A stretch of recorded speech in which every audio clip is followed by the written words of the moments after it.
요한계시록 개요는 이제 요한계시록을 이제 어떤 순서로 되어 있는지 큰 그림을 한번 지금 잘라서 이제 보기를 원합니다. 그런데 이 요한계시록을 이해할 때 이제 제일 중요한 게 한 가지가 뭐냐면, 요한계시록은 시간 순서대로 써진 게 아닙니다. 여러분 이제 어떻게 이해하시면 되냐면요, 미국에 있을 때 이제 자연 그 박물관이 있었어요. 이제 그 사이언스 뮤지엄이라고 저희 아이들과도 갔는데, 거기에 가면 이렇게 누워서 보는 영화관이 있었습니다. 가면 의자가 다 누워 있어요. 그리고 이 천장에 화면이 거의 한 180도로 이렇게 화면이 둥그렇게 화면에 쏩니다. 그래갖고 화면에 뭐 여기도 쏘고 여기 쏘고 막 카메라가 여러 대인 것 같아요. 그래갖고 이제 누워서 보면 막 여기에는 이제 주로 봤던 영화가 뭐 이제 해저에서 무슨 일이 벌어지거나 뭐 이런 이제 그런 거죠. 근데 여기서 막 상어가 물고기를 막 쫓아가고 있어요. 근데 여기 가다 그러면 여기야? 그러면 이제 보면 이쪽에도 무슨 일이 또 벌어져요.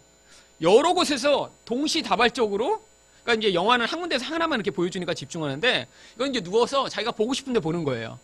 그래갖고 이쪽에 상어가 무서운 애는 이쪽에서 이제 뭐 가자미 보고, 이렇게 하면서 이제 화면이 여러 개가 동시에 벌어지니까 굉장히 이제 그리고 막 이렇게 튀어나올 듯이 3D로 이렇게 나오는 그런 영화관이 있습니다. 여러분 이 환상이라는 게 바로 그런 거예요.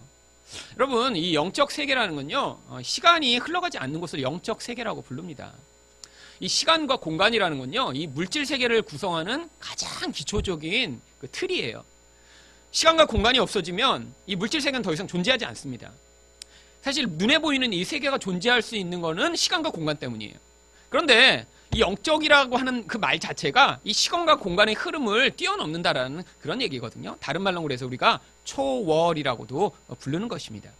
그러니까 이 영적 세계에서 하나님이요, 요한에게 어떤 환상들을 보여주시는데, 자, 몇 년 후에 이럴 거다, 몇 년 후에 이럴 거다, 시간에 따라서 그것들을 하나씩 보여주신 게 아니라요, 마치 그런 사이언스 뮤지엄, 과학 박물관에서 이렇게 영화를 보듯이 동시다발적으로 벌어지는 어떤 현상들을 이렇게 동시적으로 요한이 본 거예요. 근데 글을 기록할 때는 마치 그렇게 순서대로 모든 게 벌어지고 있는 것처럼 기록할 수밖에 없었죠. 그래서 이 요한계시록에 나오는 이 모든 것이요, 지금 벌어지고 있는 일들입니다. 지난주에 보여드렸듯이 말세가 언제라고 말씀드렸어요? 예수님의 초림부터 재림까지 모든 시간이 말세인 거예요. 그러니까 말세에 무슨 일이 벌어진다 그러면 나중에 이렇게 몰아서 몇 년 동안 벌어지는 사건이 아니라 지금 벌어지고 있는 일들을 이야기하는 것입니다. 자, 근데 이제 이것도 편지 글이기 때문에 이제 7 교회에 보내잖아요. 그래서 이제 서원에는 이제 서문적인 어떤 편지가 있습니다. 그래서 예수님이 이제 이 편지를 쓰도록 하셨다라는 게 계시 소개가 나오고요, 인사말도 나오고요. 그다음에 이제 앞으로 예수님이 이렇게 왕으로 오실 것이다라는 그런 선포도 있죠. 그다음에 이제 서원이 있고 나면 이제 서론으로 갑니다. 이 서론에서는요, 제일 중요한 게 첫 번째 이제 환상을 보는데 예수님의 환상을 보죠. 근데 예수님이 굉장히 아주 멋진 모습으로 나타나십니다. 여러분 여기 이제 나중에 좀 자세히 보기는 하겠지만, 여기에 묘사된 이런 모습으로 예수님이 오시면 사실 이게 이제 그 성경을 문자대로 해석해야 된다고 주장하는 사람들이 굉장히 많아요. 근데 이게 굉장히 참 바보 같은 말이죠. 왜냐하면 여기에 나와 있는 그 예수님에 대한 묘사만 하더라도 예수님이 그런 문자 그대로 오시면 사실 우리 무서워서 예수님을 만나지 못합니다. 막 예수님 입에서 막 칼이 나오고요, 막 머리는 그냥 새하얗고, 막 여기 있는 이런 모습으로 예수님이 막 오신다고 생각해 보세요. 왜 이런 모습을 다 한 거죠? 꼭 각자가 어떤 의미를 가지고 있기 때문에 예수님이 이런 의미와 이런 능력을 가지신 것이라는 걸 보여주기 위해서 그런 모습을 묘사를 한 것이지, 진짜 그런 모습으로 오시는 게 아니에요. 이런 성경을 이 문자대로 이해한다는 사람들이 이제 보는 대표적인 오해들이 많은데, 한 가지만 한번 그러면 저랑 보죠. 여러분들이 얼마나 성경을 이제 여태까지 잘못 이해하고 계셨는지, 이제 계시록 1장, 지금 이제 크게 보여드릴게요. 자, 예수님이 이제 나중에 오실 때 뭐 타고 오신다고 나오죠? 구름을 타고 오시리라. 그래서 여러분 다 그렇게 생각하시죠? 나중에 예수님이 분명히 구름을 타고 나를 이제 구원하러 오실 거야. 여러분 예수님 구름 타고 안 오십니다. 왜 근데 사람들이 이렇게 오해하게 됐죠? 일단 번역을 잘못해서 그렇습니다. 여러분 영어를 볼 수 있는 분은 한번 요 밑에 영어를 한번 보세요. 구름을 타고 오신다고 돼 있는지 어떻게 돼 있는지. He is coming. 예, 이거는 이제 해석이 다 가능하시죠? 네. 그 다음에 어떻게 돼 있냐면 타고가 아니라 with the clouds라고 돼 있어요. 여러분 구름을 타고 오시는 게 아니라 구름과 함께 오십니다. 여러분 이거는 큰 의미가 있어요. 구름을 탄다는 건요, 자동차처럼 비행기처럼 탄다는 거고요. 함께라는 것은 전혀 다른 의미가 있어요. 아니, 그러면 예수님은 뭐 타고 오시죠? 이러면 아무것도 안 타고 오세요. 예수님 하늘 나실 수 있어요, 그냥. 근데 왜 여기는 이렇게 구름과 함께 오신다고 되어 있죠?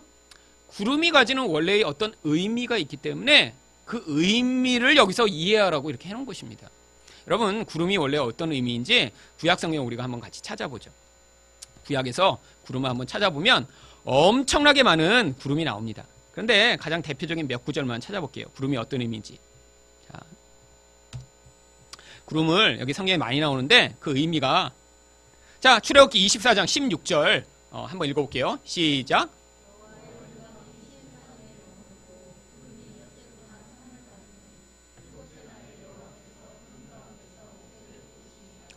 구약 성경에 보면 하나님이 나타나실 때 그냥 나타나시는 경우는 한 번도 없습니다. 항상 뭐와 같이 나타나시죠? 구름과 함께 나타나세요. 여러분, 왜 구름이 꼭 필요할까요? 여러분, 하나님은요, 그 존재 자체가 거룩하신 분이고 그 존재로부터 영광이 뿜어져 나오기 때문에 죄인들이 하나님을 직접 보면 죽습니다. 그러니까요, 이 구름은 뭐를 의미하는 거냐면 하나님의 영광을 가리는 마치 장막과 같은 거예요. 하나님의 영광을 죄인들은 볼 수 없어서 하나님이 하지만 그 죄인들 앞에 나타나시기 위해서 마치 자신의 영광을 잠시 가리고 그 존재 앞에 나타나신 거예요. 그래서 이 구름은요, 다른 말로 하면 하나님의 임재와 영광을 표현하는 그런 표현인 거예요. 여러분, 그래서 성경 전체에 이 구름이요, 엄청나게 많이 사용되거든요. 146구절이나 나오는데 다 그런 거예요. 그래서 구름이 성막을 떠날 때에는 이스라엘 자손이 그 모든 행진하는 길에 앞에 나아갔고, 하나님의 임재와 영광이 함께 있다라는 걸 구름이 대표적으로 표현하는 거고요. 나중에 이제 이게 어디에 가냐면 더 나오냐면 이제 보세요. 왕상 8장 11절 한번 같이 읽어보죠. 시작. 제사장이 그 구름으로 말미암아 능히 서서 섬기지 못하였으니 이는 여호와의 영광이 여호와의 성전에 가득함이었더라. 여러분, 구름이 뭐라고요? 여호와의 영광이라고요. 영광인데 그 영광 자체를 우리는 그냥 볼 수가 없으니까 구름으로 잠깐 가려 있는 거고요. 사실은 그 구름은요, 하나님의 영광을 표현하는 거예요. 여러분, 예수님이 그러니까 구름과 함께 오신다라는 거는요, 예수님이 구름을 타고 오시는 게 아니라 어떻게 오신다고요? 영광스러운 하나님으로 우리와 오셔서 이제 그 영광을 우리에게 보여주실 것임을 구름과 함께 오신다라고 성경이 표현하고 있는 거예요. 여러분, 여태까지 다 예수님 구름 타고 오실 줄 알았죠? 네, 여러분, 그러니까 잘못 알고 계셨던 거예요. 그러니까 여러분, 이 문자대로 성경을 믿는다고 하는 게요, 얼마나 왜곡된 해석들을 많이 하는지 몰라요. 어떤 문자대로 믿는 거냐면 사실은 문자대로가 의미가 이야기하는 그 의미를 명확히 파악한 문자대로 믿어야 되는 거예요. 특히 요한계시록은요, 404구절밖에 안 되는데 1000구절이 넘는 구절을 구약에서 다 이렇게 인용해 옵니다. 여기서 이렇게 구름 타고 오신다, 구름을 원래 이제 원어대로 읽으면 그냥 구름과 함께 오신다 이렇게 표현되어 있고요. 한글만 이렇게 타고라고 번역했어요. 제가 다른 성경 다 비교해 봤거든요. 뭐 프랑스 성경, 독일어 성경까지 다 갔는데도 한글만 이렇게 번역해 놨어요. 왜죠? 한국 사람이 처음에 번역할 때 그런 의미가 있는지 잘 모르고 번역한 거예요, 솔직히. 그러니까 구름을 하니까 구름 타고 오시겠지, 뭐 당연히. 우리가 손오공을 알고 있는데 손오공도 구름 타고 오는데 그냥 오시면 예수님이 안 되잖아요. 그러니까 예수님도 구름을 타고 이렇게 오실 거라고 생각해서 그 다음에 이제 이게 반복되고 학습이 된 거예요. 여러분, 재림하는 예수님의 그림을 다 보시면 다 예수님 구름 타고 오십니다. 이게 그러니까 얼마나 왜곡된 시각이 우리를 지배하기 시작했는지 몰라요. 요한계시록이 그래서 여러분이 오해하고 계신 거예요, 지금. 구약의 맥락에서 맥락을 받아들이지 않고 자기가 믿고 싶은 대로 믿기 시작한 거예요. 용이 나오고 666을 찍는다니까 어머머 무섭다. 하늘에서 운석이 떨어진다니까 어머 그럼 우린 다 죽겠다. 이런 건데 다 구약의 그 설명이 되어 있다는 사실을 아시면 돼요. 자, 다시 가서 그러면 우리 이제 흐름을 좀 보죠. 자, 이 예수님을 이렇게 영광스럽게 보게 됩니다. 근데 왜 예수님이 영광스럽게 나타나시냐면 지금 이 요한과 이 계시록의 교회를 받는 그 교회의 현실은 어떠냐면 여러분 핍박당하고 있습니다. 여러분 이 계시록이 기록된 연대가 AD 95년 6년 그때쯤이라고 대부분 학자들이 이야기를 해요. 근데 바로 그때 무슨 일이 있었냐면 도미티안이라고 하는 황제가 지배하고 있던 시점이에요. 근데 이 도미티안이요, 기독교 역사 가운데 가장 박해를 심하게 한 왕이에요. 왜 박해를 심하게 했냐면 여러분 이 도미티안이 바로 누구의 동생이냐면 예루살렘을 멸망시킨 디도 장군의 동생입니다. 여러분, 자기 형도 굉장한 아주 능력을 가진 장군이에요. 근데 이 도미티안만 군인이 아니었습니다. 자기 아버지도 군인이었고요. 그래서 황제가 돼요. 디도도 자기 형이 그래서 그 뒤를 이어 황제가 돼요. 근데 자기만 군인이 아닌데 형이 일찍 죽어서요. 황제가 돼버리고 나요. 그러니까 자기는 이렇게 능력이 없어요. 인정을 받지 못했어요. 그 전쟁을 통해. 그러고 나니까 자기가 황제가 되자마자 엄격한 이런 아주 철권 통치를 펼칩니다. 자기를 조금만 무시하거나 자기 뜻에 반항하면요. 다 죽여버려요. 왜? 자기 안에 열등감이 있었던 거죠. 그래갖고 그때 기독교인도 가장 많이 죽었어요.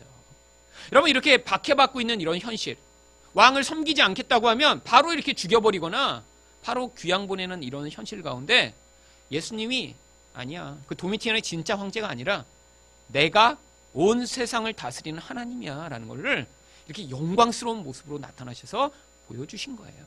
근데 그걸 누구만 받아들일 수 있어요? 믿음이 있는 자들만요.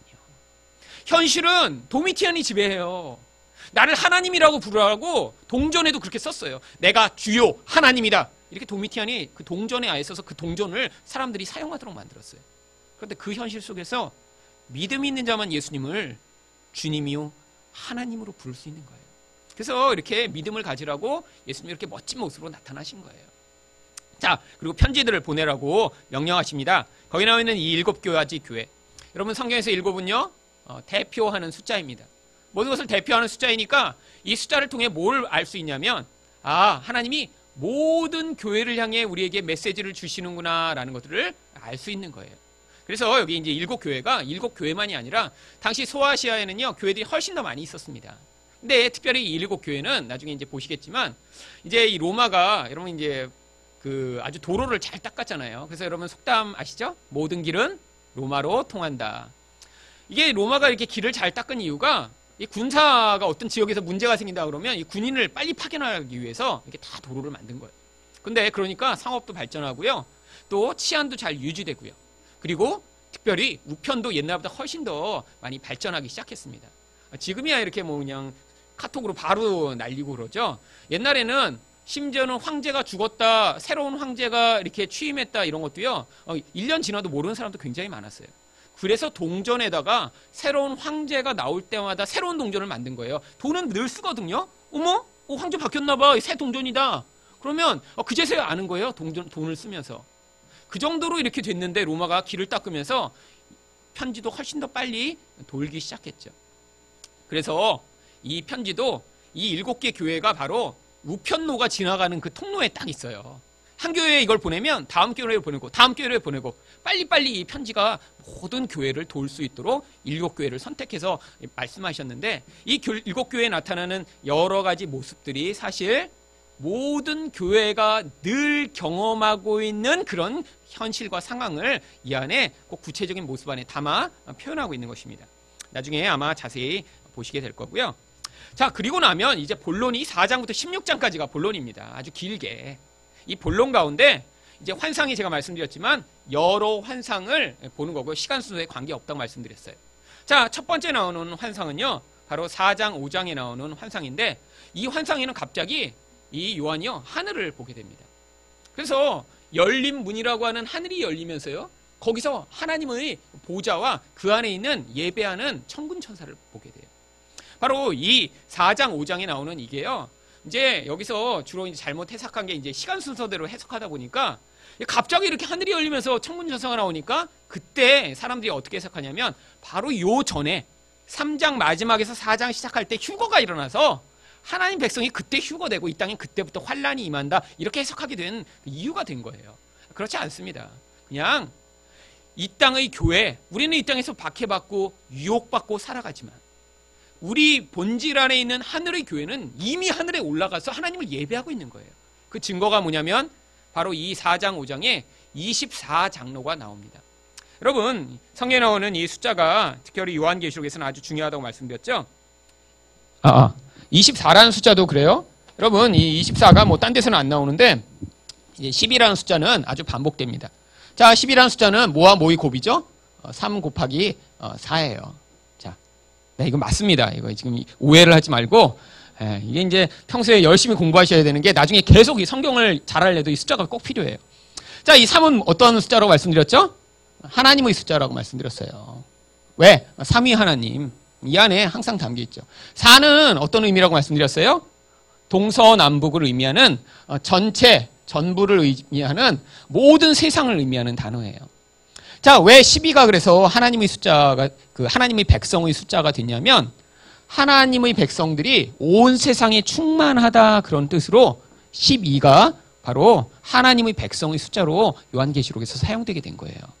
그래서 요한계시록에는요, 이 12와 관련된 숫자들이 계속 반복해서 나옵니다. 그래서요, 나중에 하나님의 백성들을 상징하는 예루살렘, 새 예루살렘 성은요, 다 12와 관련된 숫자로 되어 있어요. 12진주문, 12기초석, 144규빗으로 이루어진 성벽의 두께, 그 다음에 성의 둘레가 12,000 스타디온. 다 10이랑 관련되어 있죠? 그쵸? 144도 12 곱하기 10입니다. 그래서 이 10이라는 숫자가 그런데 4장과 5장에서는 어떻게 나오냐면 24장로로 나오는 거예요. 여러분, 장로는 뭐죠? 교회를 대표하는 자들을 이야기합니다. 근데 왜 12가 24가 됐을까요? 나중에는 여기서 12개의 진주문과 12개의 기초석에서는요, 바로 신약의 교회, 구약의 교회를 이 안에 담아서 상징해서 12씩 나눠 놓습니다. 그래서요, 구약의 12교회가 뭘로 상징되냐면 12지파로 상징되죠. 그 다음에 신약의 12교회는요, 바로 예수님의 12제자들이. 그래서 나중에는 이 예루살렘 성을 이렇게 그림으로 표현했지만, 여기 24장로에는요, 이 신구약의 교회를 그냥 묶어버린 거예요. 12지파, 12제자. 이게 누구예요? 모든 교회를 다 상징하는 숫자입니다. 이 숫자가 나중에는 그래서 어떻게 반복되냐면, 이제 4장, 5장이 지나고 또 7장에서 또 하늘의 환상을 봐요. 거기서는 14만 4천이라고 하는 숫자로 이제 이 숫자가 다시 나오는 거예요. 그래서 이 14만 4천은 뭐와 뭐의 곱이죠? 12 곱하기 12 곱하기 1000입니다. 자, 1000이라는 숫자는 항상 성경에서 아주 많다, 무한하다라는 것을 표현한 단어고요. 그래서 하나님의 백성들이 이렇게 무한하게 있다. 그래서 14만 4천 명이 된 거고, 그래서 요 14만 4천이 나오는 7장 바로 밑에 뭐라고 표현되어 있냐면, 각 족속과 백성과 방언과 민족 가운데 아무라도 능히 셀 수 없는 큰 무리라고 이 똑같은 숫자를 다시 아무도 셀 수 없는 많은 하나님의 백성이라고 표현하고 있는 거예요. 그러니까요, 이 14만 4천이 신천지의 숫자가 아닙니다. 우리들을 다 표현하는 모든 교회의 숫자인 거예요. 근데 그래서 이 24장로가 바로 4장, 5장에서 뭘 하죠? 하나님 앞에 자기 면류관을 벗어 예배하는 장면이 나오는 거예요. 무슨 얘기예요? 우리가 지금 이 땅에서 예배드리고 있지만 영적으로는 하나님 앞에서 이 교회들이 영적으로 하나님을 지금 섬기고 예배하고 있음을 그림으로 5장까지 보여주고 있는 것입니다. 그래서 이런 장로들이 예배하고 온 천지 만물이 예배하고 천사들이 예배하고 이렇게 하나님만이 유일하게 예배를 받으실 분이심을 4장, 5장이 보여주며, 이렇게 만물을 하나님이 이 과정을 통해 만들어 가시는 유일한 목적이 바로 하나님이 예배 받으시고자 하는 그 목적임을, 그래서 지금 그렇게 되고 있지 않은 것 같은 세상 현실임에도 불구하고 하나님이 이런 영적 현실을 나중에 완성하실 것임을 이 본론에서 딱 보여주시는 거예요. 그래서 지금 땅에서는 어떤 일이 벌어지고 있어요? 하늘에서는 이렇게 예배하고 있는데 땅에서는요, 도미티안이라는 왕이 지배하고 있어요. 지금은 어떻죠? 뭐 나라마다 틀리지만 이슬람 땅에 가면 뭐 이슬람 세력이 지금 왕노릇하고 있고요. 또 이런 자본주의 세계에 가면 돈이 왕노릇하고 있고요. 세상은 이런 힘과 권력이 왕노릇하고 있는 것 같은데 어떻다는 거예요? 아니라는 거예요. 이 사실을 믿지 못하면 어떻게 되겠어요?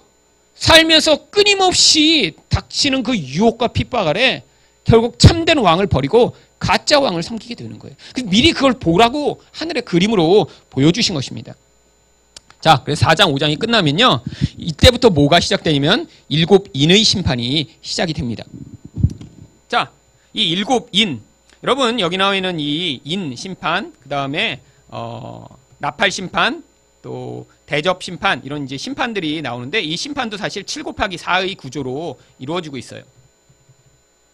무슨 얘기냐면 여기 이제 심판 가운데 이제 하나가 생략이 됩니다, 중간에. 그래서 여기 이제 더 이상 그 심판은 기록하지 말라, 그래서 한 가지 심판이 쏙 빠지면서 3가지 심판만 7가지씩 이렇게 반복되는 것처럼 돼 있는데, 이것도 원래 7 곱하기 4의 구조예요. 무슨 얘기예요? 아까 나왔지만 또 7도 하나님의 숫자입니다. 어떤 하나님의 숫자냐면 완전함을 표현하는 하나님의 숫자예요. 근데 이 7이 어떻게 된다고요? 4번 반복됨으로 말미암아 온 세상에 하나님의 심판이 완전하게 임함을 보여주기 위해 이 심판도 이렇게 표현되는 것입니다. 근데 이 심판들도요, 점점 강해지면서 점점 모든 세상에 구석구석까지 다 임하는 모습으로 나타나고 있죠. 근데 이제 이 나중에 심판도 자세히 보시겠지만 이것도 뭐 이 심판이 있고 그 다음 심판이 있고 그 다음 심판이 있고 이렇게 되는 게 아니라 영적인 의미들을 이 안에 담아놓고 있기 때문에 이 심판들이 지금 계속 내리고 있어요. 여러분 생각해 보세요. 나중에 막 이렇게 더 무서운 심판이 내리면 나중에 태어난 사람은 더 손해 아니에요. 그럼 100년 전에 200년 전에 태어난 사람은 심판 조금 당하고, 근데 그럼 앞으로 태어난 우리 애들은 어떻게 해? 되게 불쌍하잖아요, 그런 애들은. 그러니까 그런 의미가 아니라는 거예요. 지금 이게 우리 인생 가운데 이렇게 하나님을 예배하고 섬기지 못하면 이런 심판 또한 우리에게도 동일하게 영향을 미치고 있음을 보여주는 거죠. 자, 그런데 여기 중간중간에 요한계시록의 해석이 어려운 이유가 막간이 들어가 있기 때문입니다.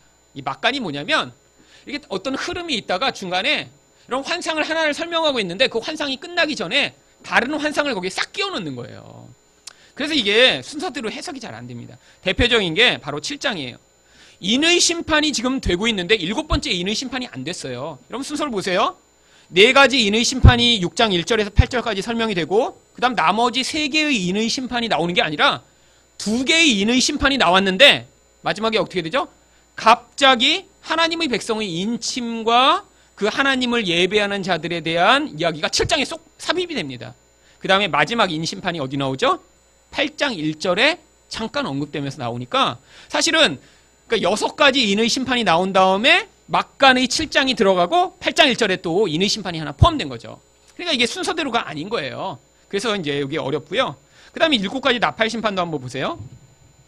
이것도 이제 하늘에 잠깐 2절에서 5절까지 어떻게 7 나팔이 벌어지는지 나온 다음에 이제 1004개의 나팔 심판이 있고 나머지 2개가 있은 다음에 여기도 또 어떻게 들어가요? 삽입적인 내용이 또 들어갑니다. 그래서 이렇게 나팔 심판이 있는 그 상황 가운데지만 하나님의 백성들이 어떻게 보호받고 있는지 10장 1절부터 11장 14절까지 내용이 포함된 다음에야 7번째 나팔 심판이 11장 15절부터 19절까지 들어가 있는 거죠. 그러니까 이게 순서대로라면 이런 삽입되는 내용을 모른 채로 그냥 읽으면 이게 헷갈리는 거예요. 이상하네? 순서가 꼬였네? 그게 아니라 중간에 이렇게 삽입이 가로처럼 들어간 것입니다. 그래서 그건 이제 염두에 두시고 나중에 그 내용을 보시면 되고요. 이제 여기까지 나오고 나면 이 계시록의 클라이막스는 12장 1절부터 14장 20절입니다. 여기에 바로 교회와 사탄의 아주 맹렬한 싸움과 갈등의 내용이 이제 그래픽하게 묘사돼 있어요. 여러분 이거는요 나중에 이스라엘 백성들이 광야에서 이렇게 도망가서 싸우고 뭐 그런 내용이 들어있는 게 아니라 지금 이 땅에 있는 교회가 마귀와 어떠한 싸움의 과정 가운데 있는지를 그림 언어로 설명해 놓은 것입니다. 그래서 바로 이 내용 가운데 뭐가 들어가 있냐면 666이 나오는 거예요. 그리고 여기 나와 있는 적그리스도에 관한 내용이 나오고요. 여러분 그러니까 이 편지는요 요한이 바로 그 편지를 받던 그 성도들에게 보내서 이걸 보면서 지금 교회가 이런 싸움 가운데 있구나 라고 그들도 이해하게 만들었던 편지입니다. 그러니까 사실 이 베리칩 아직도 시행이 안 되고 있잖아요. 그런데 2000년 후에야 베리칩이 올 거니까 그때 그 베리칩을 받는 자들은 다 지옥 갈 것이다. 그런 내용을 여기 써놨을까요? 여러분 그리고요 이 베리칩에 대해서 제가 설교도 한번 했지만 여러분 이 칩 하나 받는다고 정말 지옥에 가면요 하나님이 그 칩보다 못한 하나님이에요.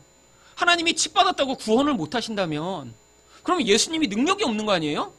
그럼 그 칩을 하나님으로 섬겨야죠. 베리칩을. 그래서 베리칩 종교를 하나 만들어서 우리 베리 하나님 이렇게 하고 섬기고, 왜 하나님보다 더 강하잖아. 칩 받았다고 구원도 못하는 그런 하나님이면. 여러분 그러니까 말이 안 되는 거죠. 그러니까 사람들이 이렇게 말이 안 되는 얘기를 해도 쉽게 넘어가는 이유가 뭐예요? 사실 예수님을 안 믿고 있어요. 지금 예수님이 진짜 능력이 강하고 세상에서 진짜 우리를 구원하실 수 있는 분이라는 사실을 못 믿으니까 칩 받으면 지옥 간다고 얘기하는데 거기에 넘어가고 있는 거죠. 그런데 예수님이 이래도 구원하세요. 그래서요 우리들은 세상 사람들은 다 666을 받고 있는데 하나님 백성은 뭘 받아요? 이마에 어린 양과 하나님의 이름이 써진 그 표가 있죠. 그래서 여러분 666 그 표도 드러나는 게 아니에요. 666 무슨 뜻이라고 말씀드렸어요? 왜 이마랑 오른손에 받죠? 뭐 여기가 피하 지방이 가장 얇아서 여기다가 뭐 칩을 넣으면 가장 스캔하기가 좋고 오류가 안 나서 여기다 넣는다고요? 여러분 꼭 이 이마에다 이렇게 뭘 넣겠어요? 그렇다고. 여러분 이마는요 생각하는 거나 오른손은요 행동하는 거나 다 마귀 짓을 하며 살더라는 게 666의 뜻입니다. 그래서 세상 사람은요 벗어날 수가 없는 거예요. 그 666에서. 왜? 생각. 오늘 설교에 봤듯이 가인이 내가 아니야. 나는 하나님을 대적해서 동생을 죽여서 내가 힘 있는 자가 돼서 싸울 거야. 그런데 결국 그렇게 하면 어떻게 된다고요? 마귀의 노예가 돼서 살게 되는 거예요. 세상 사람들이 그렇게 하나님 노릇하려고 하는 그 시도. 하나님이 어떤 숫자가 하나님 노릇이에요? 원래 777이 하나님의 숫자입니다. 37 가방 표시가 아니라 원래 이게 하나님의 숫자가 3개 합쳐진 거. 그래서 하나님은 어떠시다? 완전하시다. 근데 666이 뭐예요? 하나님 시도를 하려고 했는데 3번이나 반복해도 불완전한 거예요. 이렇게 세상에서 하나님 노릇하려고는 이 시도가 좌절되고 결국 생각이나 행동이나 다 마귀처럼 사는 이런 인생을 살면 어떻게 된다는 거죠? 결국 멸망에 처하게 됨을 보여주는 게 666이라는 숫자죠. 나중에 자세하게 내용은 볼 거고요. 그런데 이렇게 예수를 믿는 자는 어떻게 돼요? 최후 심판에 대한 환상을 보며 승리가 벌어집니다. 세상에 심판이 있을 때 하나님 백성, 이마에 어린 양의 표를 가진 자만 구원을 받게 되는 이야기가 나오고요. 마지막에 이제 이 본론이 끝나고 나면 7 대접 심판이 나옵니다. 그래서 이 7 대접 심판이 나면 세상에 이제 완벽하게 멸망이 다 임해요. 그래서 멸망이 임하고 나면 결론적으로 나오는 내용이 뭐냐면 음력 바벨론이 멸망하고요. 최후 승리가 주어집니다. 여러분 구약 성경에서 이 바벨론이라는 단어는요 엄청나게 많이 나옵니다. 근데 이 바벨론만 나온 게 아니라 바벨론과 똑같은 의미로 사용된 단어들이 여러 개가 있어요. 그 중에 하나가 아수르라고 하는 단어고요. 또 하나가 애굽이라고 하는 단어입니다. 그러면 이 셋의 어떤 공통점이 있죠? 거대 제국이었다라는 거예요. 결국 그들은 힘을 가지고 세상을 지배하던 그런 나라들이었습니다.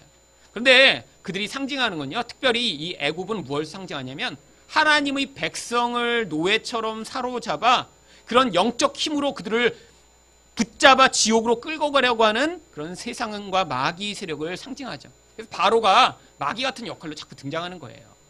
그런데 하나님이 어떻게 하세요? 어린 양의 보혈로 그들을 구원해내십니다. 그런데 그것으로 끝이 아니에요. 이스라엘 백성이 가나안 땅에 들어가고 보니까 계속해서 유혹을 받습니다. 어떤 유혹이요? 북쪽에서 아수르랑 이 바벨론이 사실 같은 지역에서 동시적으로 생긴 나라예요. 근데 역사상 한 아수르가 힘이 강해지면 바벨론이 변방으로 쫓겨났다가 아수르가 힘이 약해지면 다시 바벨론이 힘을 찾고 그러다 결국 아수르를 나중에 최후로 멸망시키고 전체를 바벨론이 지배하게 되죠. 최후 승자가 바벨론인 거예요. 쌍둥이 같은 나라입니다. 여러분 근데 이들도 엄청나게 강한 능력을 가졌어요.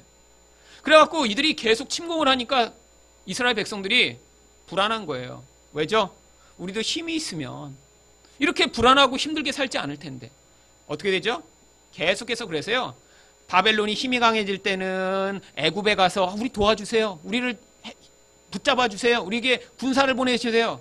싸바싸바하고 또 아수르가 또 힘이 강해질 때는 또 바벨론에 가서 우리를 도와주세요. 싸바싸바하고 계속 그 힘을 붙어서 그 힘의 공급으로 내가 살기를 원하는 거예요. 여러분 그게 인간의 본성입니다. 눈에 보이는 힘이요? 하나님 안 믿고 싶은 거예요. 사실 안 믿고 싶은 게 아니라 못 믿는 것입니다. 그런데 이 바벨론으로 하나님이 뭘 보여주시는 거예요? 이런 세상의 힘과 강력한 영향력이 언젠가 완전히 초토화될 것임을 구약 성경에 계속 예언하세요. 그대로 어떻게 되죠? 바벨론이 멸망당합니다. 그런데 이 바벨론이 사라진 게 아니에요. 역사상은요. 새로운 바벨론이 계속 나타납니다. 그래서 신약에서는요. 바벨론이라고 하는 단어가 어디에 나오냐면요. 한번 찾아볼까요? 바벨론. 신약성경에서 치면요. 구약을 찾았으니까 갖고 맨 마지막으로 가보죠. 자, 요한계시록에 바벨론이 많이 나오지만 신약성경에 여기 한 번 딱 나옵니다. 자, 베드로전서 5장 13절을 한번 읽어볼까요? 시작.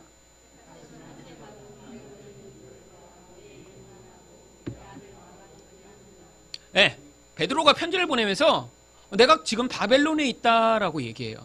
바벨론 어디에 있는 걸까요? 로마에 있는 것이었습니다. 여러분 역사상의 바벨론은 멸망당했지만 똑같이 힘을 추구하고 그 힘으로 자기 쾌락을 누리고자 하는 이런 세상의 문화와 영향력은 끊임없이 새로 생성되고 있는 거예요. 지금은요 국가가 아니라 자본주의라고 하는 것으로요. 여러분 바로 이 자본주의가 그래서 지금은 바벨론인 거예요. 왜? 이 자본주의 세상에서는 돈을 많이 가진 자, 그 돈을 많이 가져서 나의 쾌락을 더 많이 증대하고자 하는 그 욕구를 만족시키는 그것이 바로 신이니까요.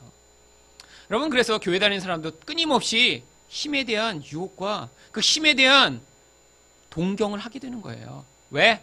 우리 안에 본질적 죄성이 힘에 끌리거든요. 왜죠? 하나님처럼 되고자 했었으니까요. 근데 이 세상에서 우리가 하나님이 아니니까 끊임없이 그게 우리 안에 갈구되는 거예요. 내가 더 멋져졌으면, 내가 더 예쁘면, 내가 더 키가 크면, 내가 더 공부를 잘했으면, 내가 돈이 이렇게 많으면, 여러분 인생에서 끊임없이 그런 욕구들이 우리 안에 솟구쳐 나오는 게요. 그래서 자연스러운 것입니다. 하나님이 그래서요, 우리를 어디에서 살게 하시냐면 바벨론에서 우리를 살게 하시는 거예요. 왜죠? 여러분 우리가 지금 산속에 살고 있다고 생각해 보세요. 뭐 혼자 살고 있어요, 산속에서. 여러분 그러면 텔레비도 못 봐. 스마트폰도 없어. 그러면 유혹이 안 될 것 같죠? 여러분 유혹이 안 되면요, 여러분이 얼마나 세상에 쉽게 유혹을 받는 존재인지가 증명이 안 됩니다. 그러니까 자기 자신이 그럼 뭐라고 생각해요? 아, 나는 이렇게 속세에서 떠난 이렇게 고귀한 영혼이구나. 여러분 근데 지금 이 세상에 사시니까 끊임없이 유혹받죠? 지난달에 백 하나 샀는데 이번 달에 신상이 나오니까 또다시 자꾸 이렇게 사고 싶고. 여러분 근데 이 아이템이 자꾸 바뀌어서 그렇죠? 인생은요 끊임이 없어요. 하나님 그래서 이 바벨론 유혹이 많아요. 그래서 이 바벨론을 여기 요한계시록에서 뭘로 묘사하냐면 음녀라고 묘사하는 것입니다. 보세요. 음녀 바벨론. 여러분 음녀가 뭐죠? 여러분 남자를 유혹하는 음탕한 여인을 음녀라고 하잖아요. 여러분 그래서요 이 음녀는요 끊임없이 하나님의 백성들을 유혹합니다. 나랑 일로 와 키스하자. 자, 내 살결은 뽀얘. 일로 와서 나랑 같이 포도주를 한 잔 마셔. 그래서 음녀가 유혹하는 거예요. 그 음녀가 사실은 구약에서는 어디 나오죠? 잠언에 나오죠. 여러분 그 음녀가요 단순히 세상에서 뭐 남자들을 성범죄를 짓게 만드는 그런 창녀들을 이야기하는 것일까요? 여러분 잠언에는요 하나님의 지혜를 갖지 못한 자의 모습을 그 잠언이 이야기하면서 하나님의 지혜를 가진 자는 어떻게 살 수 있는가를 잠언이 이야기하고 있습니다. 여러분 그래서요 이 잠언에 나오는 두 종류의 사람이 있어요. 잠언에 지혜를 갖지 못한 자의 두 가지 모습을 뭐라고 묘사합니까? 하나는요 미련한 자라고 묘사하죠. 또 하나는요 뭐라고 그래요? 게으른 자라고 묘사합니다. 이게 지혜랑 관계없는 사람의 모습인 거예요. 미련한 거는 이해가 가시죠? 지혜가 없으면 미련한 거 아니에요. 그런데 왜 게으른 자도 지혜가 없는 거죠? 좀 더 눕자, 좀 더 자자. 뭐 이거 이제 우리 교회도 지금 주일날 좀 더 눕자, 좀 더 자자 하다가 이제 늦게 오시는 분들이 계신데 그런 늦잠 자는 사람들을 하나님이 싫어하신다는 걸 보여주기 위해 이 게으름을 써놓은 걸까요? 여러분 우리는 다 이 게으름에 굉장히 이렇게 약간 죄책감들이 다 있습니다. 게으르고 싶은데 지금 못 게을러서 힘든 분들 굉장히 많잖아요. 주일까지도 이렇게 그냥 어제 뭐 우리 일일 수양했으면 주일 예배 좀 건너뛰면 오늘 푹 잘 텐데. 여러분 그거 얘기하는 걸까요? 성경은 그런 얘기 안 합니다. 여러분 왜 이 두 가지를 써놨냐면요. 이 지혜라는 게 뭐냐면 눈에 보는 세상을 뛰어넘어 하늘의 영적 시각을 가지고 세상을 살아갈 수 있는 능력을 지혜라고 불러요. 여러분 하늘의 것을 보는 사람은요 세상에서 두 가지 반응을 하게 돼 있다는 거예요. 어떤 반응이요? 영적 세계를 이렇게 보니까요 이 땅의 것에 매어서 살아가지 않아요. 근데 땅의 것에만 매어서 살아가는 자를 뭐라고 그래요? 미련한 자라고 얘기하는 겁니다. 여러분 그래서요 아주 우리가 볼 땐 성공적인 사람이에요. 세상에서는요 기업 가고요 막 성공을 했고요 학교도 막 제일 좋은 학교만 다녔고요. 근데 이 사람도요 하늘의 것을 전혀 보지 못한 채 야 내가 공부해서 1등 해야지, 내가 돈을 많이 벌어 사람들에게 인정을 받아야지 이러고 살고 있으면 성경은 그를 향해 이 미련한 자야 라고 부르는 거예요. 여러분 근데 이렇게 하늘의 것을 보지 못하는 또 한 사람의 태도가 있습니다. 그게 바로 게으름이에요. 게으름은요 미래를 보지 못하고 현실에만 사로잡혀 살아가는 자를 게으른 자라고 부르는 거예요. 그래서요 하늘의 지혜가 없으면요 이 땅에서 이렇게 우리가 열심히 살아가는데 이 땅에 끝이 있다는 걸 몰라요. 그러니까 어떻게 해요? 자 여기서 내가 원하는 걸 가득 쌓을 거야. 내가 창고를 가득 지을 거야. 나를 위해서 이렇게 배부르게 먹고 살 거야. 이런 사람을 게으른 자라고 부르는 거예요. 왜? 이렇게 현실에 매어 사는 사람은요 곧 심판이 임하거든요. 여러분 죽음이요 금방 옵니다. 금방이에요. 그럼 요즘에 제 주변에서 이렇게 잘 아는 분들이 돌아가시는 분들이 생겨요. 근데 참 정말 이렇게 순식간에 돌아가시더라고요. 어떤 분은요 아침에 출근하다가 그냥 가고 있는데 옆에서 차가 그러니까 자기를 지나갔대요, 차가. 근데 그 옆에서 지나간 다음에 딴 차를 받은 다음에 옆으로 와서 받아버린 거예요. 이렇게 옆을. 그래갖고 그 차가 뚫고 들어오면서 그러니까 자기는 지나갔는데 이게 이렇게 받고 이렇게 와서 옆을 받아갖고 이 차 문이 뚫고 들어오면서 그 문짝이 여기를 쳤는데 심장이 파열돼서 바로 그 자리에서 즉사하셨어요. 그럼 아침에 출근하고 있는데 옆차가 그렇게 와서 받을 줄 어떻게 알겠어요? 멀쩡하신 분이. 그러면 인생이라는 게 몰라요. 여러분 여기 지금 저보다 젊은 분들 계시죠? 제가 더 오래 살지도 모르고요. 제가 더 일찍 갈지도 몰라요. 아무도 모르는 거예요. 왜? 여러분 세상에 낳는 순서는 있지만요. 죽는 순서는 없습니다. 그런데 이 땅의 것에 매어 살면 어떻게 돼요? 내 현실밖에 모른 채로 사는 거예요. 좀 더 눕자, 좀 더 자자. 뭐예요? 지금 편한 거를 택하는 거예요. 지금의 쾌락을 위해 사는 거예요. 지금의 만족만을 위해 사는 거예요. 이런 사람은 뭘 못해요? 영적인 것은요, 당장 눈에서 보이지가 않습니다. 그렇잖아요. 여러분 지금 와서 이렇게 말씀을 배우는 게요, 이렇게 듣고 나면 막 집에 가실 때, 올 때는 이렇게 막 늘어져서 오다가 가실 때 막 이렇게 날라서 가고 그러면 얼마나 좋겠어요. 이렇게 끝까지 남아갖고 다 오서 이제 영양 주사 한번 맞는 경우보다 훨씬 낫죠. 그렇잖아요. 그럼 이제 이렇게 힘들어도 이렇게 늦게까지 남아 계실 거 아니에요. 힘을 쫙 얻고. 그렇잖아요. 병원에 가서 이렇게 영양 주사 한번 맞으면 나올 땐 뭔가 이렇게 힘 나는 것처럼. 여러분 현실에서 별로 큰 반응이 없는 것 같아요. 여러분 근데 자꾸 들으시면 어떻게 돼요? 내가 바벨론에 지금 영향을 받고 있구나. 먼 미래를 바라보고 하나님 나라가 곧 임할 것임을 눈으로 봐야겠구나라는 자극을 받으며 살아야 이 현실의 게으름으로부터 벗어날 수 있는 거예요. 여러분 그러니까 너무 늦잠 주무셨다고 너무 큰 죄책감을 가지지 마세요. 그리고 이제 하지만 몇몇 사람들은 죄책감을 좀 느껴야 돼요. 반복적으로 하면 안 됩니다. 반복적으로. 자 그래서 그런 게으름 얘기하는 게 아니에요. 여러분 성경은요 도덕적인 얘기 안 하고 있습니다. 도덕은요 내 본질이 바뀌면 자연스럽게 나오게 돼요. 여러분 예수 정말 믿어서 나라는 존재가 아무것도 아닌 존재이며 하나님의 은혜로만 산다는 사실을 인정하는 사람이 어떻게 다른 사람을 해하려고 할 수 있겠어요. 여러분 우리 본질이 바뀌면요 행동은 다 자연스럽게 바뀝니다. 그러니까 이 얘기하는 거예요. 근데 바벨론은 뭘 하게 만드냐면요 자꾸 이 영적 세계를 바라보지 못하게 만들어요. 여기 있는 게 좋아 보이게 만들어요. 지금 현실의 쾌락을 누리라고 자꾸 우리를 꼴뚜기여요. 근데 그게 뭘 한다고요? 음료가 주는 포도주를 마시는 거예요.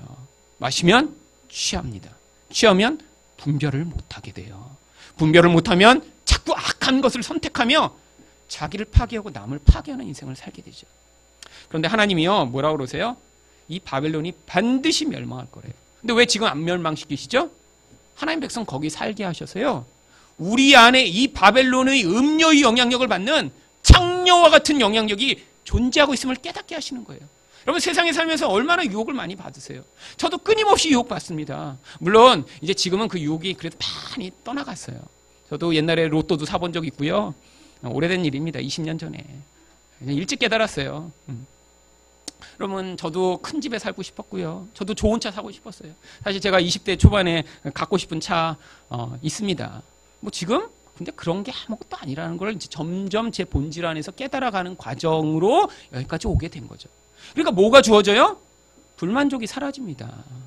만약에 여전히 제가 그것에 매여서 나는 이 정도의 차는 타야 돼. 나는 이런 집에 좀 살아야 돼. 나는 월급은 이 정도 받고 싶어. 사람들은 나에게 이 정도의 인정을 해줬으면 좋겠어. 만약에 그 기준이 제 안에 있으면요. 저는 지금 매우 불행할 거예요. 제가 꿈꾸던 아무것도 지금 이루지 못하고 살고 있거든요. 그런데 그게 다 없어지고 이런 현실에서 바라보는 것에서 벗어나니까요. 제 안에서 기쁨과 만족이 생기는 거예요.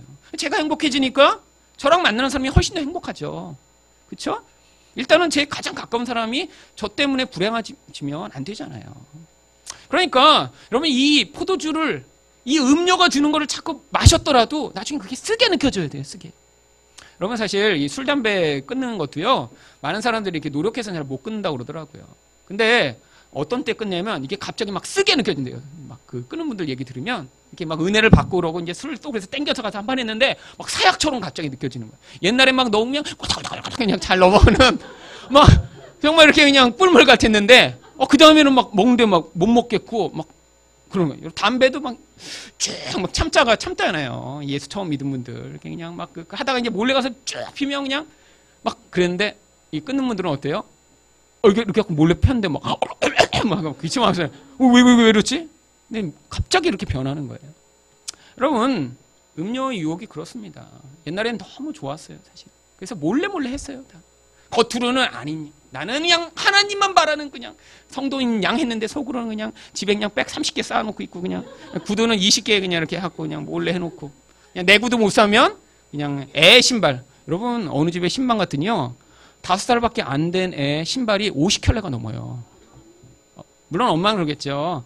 저는 구두에 대한 욕심이 없어요. 그런데 애 신발 욕심만 있어요. 그럼 끊임없이 유혹받는 거죠.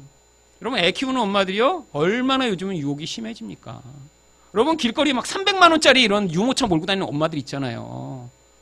애가 알까요? 엄마 난 비싼 유모차만 꼭 탈 거야? 막 그래갖고 막 이 싸구려 어떻게 이런 아가방 이런 유모차 태우냐고 막 스트라이크하고 이런 애 있어요. 엄마 자기 자랑하고 싶은 거잖아요. 300만 원짜리 몰면서 어머 저런 30만 원짜리 몰고 다니는 저 아줌만. 근데 어떻게 해요? 여러분, 허리뼈가 휘듯이 그거 산 다음에 그냥 기스 날까봐 아껴서 한 다음에 나중에 또 인터넷에 올리죠. 뭐 1년밖에 안 탔어요. 뭐 기스 없이 제가 잘 보관, 비닐로도 안 띄었습니다. 뭐 이렇게 붙여갖고 또 그 욕망에 시달리는 사람을 이끌어서 또 사게 만들고. 여러분, 근데 한국이 진짜 심해요, 그건요. 왜죠? 우리가 다 똑같은 사람들이고 비슷하니까요. 여기서 우리가 다르게 할 수 있는 게 별로 없습니다. 그렇잖아요. 미국에 살면요 워낙 다 다르게 생겼어요. 눈 색깔도 다 달라요. 머리 색깔도 원래 틀립니다. 여기는요 염색해야지만 틀려져요. 이거 심각합니다. 그렇잖아요. 원래 날 때부터 빨강, 파랑, 노랑으로 나오면 뭐 이렇게 바꾸게 하려고 고민하겠어요? 근데 똑같이 태어났으니까 뭔가 자기를 다르게 해야 어떻게 만들어요? 똑같으면 똑같이 하향 평준화된다고 생각하는 거예요. 남보다 달라야 인정을 받고 높아지고, 그래야 사람들에게 내가 하나님처럼은 아니더라도 멋진 존재라고 인정을 받을 수 있다고 생각합니까? 남들이 갖지 못한 거를 갖고 다른 모양을 하고 인정을 받고 싶은 그 눈길을 받고 싶어서 자꾸 이 음료가 이끄는 대로 다 포도주 한 잔 마시고 그리고 그렇게 살아가는 거죠. 근데 하나님이 어떻게 하신다고요? 이 바벨론을 다 멸망시켜 버리실 거예요. 어떤 목적이 끝나면요, 하나님의 백성의 양육이 끝나면요, 이 세상에 살면서 우리가 얼마나 바벨론과 음행하기를 좋아하는 자임을 깨닫으며 마치 호세아를 통해 그 창녀 고멜을 하나님이 그럼에도 불구하고 끊임없이 사랑하시는 것을 보여주신 다음에 어떻게 하나님이 나 같은 음녀를 계속 사랑하실까? 난 내가 나를 봐도 목매달아 죽어 마땅한 그런 음녀에 불과한데 근데 하나님이 나를 계속 사랑하시네? 그걸 반복적으로 경험하면서 하나님의 사랑이 우리 영혼에 스며드는 거예요. 나중에 그래서 하나님을 못 떠나게 되는 그런 자리까지 가도록 이 세상이 지금 살게 만드시는 것입니다. 그래서 그 모든 과정이 땅 끝나면 이 세상이 확 멸망당할 거예요. 그러면 이제 마지막에 승리의 찬양을 하면 어떻게 되죠? 최후 승리가 임해 어린 양의 혼인잔치가 이루어지고요. 적 그리스도와 동맹군은 다 패배되고 사탄도 멸망하고 최후 심판이 임하고 새 하늘과 새 땅이 이루어져서 새 예루살렘으로 상징화된 하나님의 백성들이 예수님과 연합하는 일이 있고요. 마지막에 이 책을 꼭 모든 백성들에게 임봉하지 말고 보내서 이 유혹 많은 세상 가운데 예수 그리스도의 신부로 아름답게 준비되도록 하라라는 명령으로 요한계시록이 끝나는 것입니다.